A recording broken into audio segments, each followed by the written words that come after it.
முட்டை சட்னி கேட்கவே வித்தியாசமாக இருக்குல்ல, எனக்கும் அப்படி தாங்க இருந்துச்சு. அதனால தான் சரி ட்ரை பண்ணி பார்க்கலாம், டேஸ்ட் எப்படி இருக்குன்னு பார்ப்போமேட்டு தான் ட்ரை பண்ணி பார்த்தேன். இதுக்கு ஃபஸ்ட்டு 2 முட்டையை எடுத்து தண்ணியில் போட்டு பாயில் ஆக விட்டுட்டேன். அப்படியே சைடில் ஒரு பல்லாரி தக்காளி அதையும் கட் பண்ணி வச்சுட்டேன். ஒரு 5-6 பல் பூண்டையும் தொலி உரிச்சு வச்சு ஒரு 1/4 கப் அளவுக்கு வேர்க்கடலையை எடுத்து நல்லா வறுத்து எடுத்துக்கலாம்.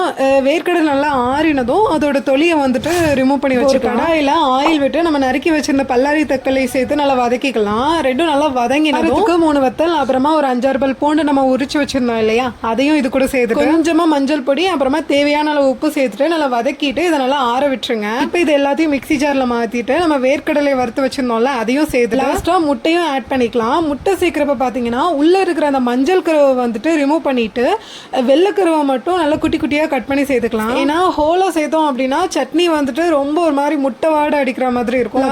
இது நல்லா பேஸ்டா அரைச்சி எடுத்துட்டு தாளிப்பு சேர்த்துட்டோம் அப்படின்னா எக் சட்னி சூப்பரா ரெடி ஆயிடும்.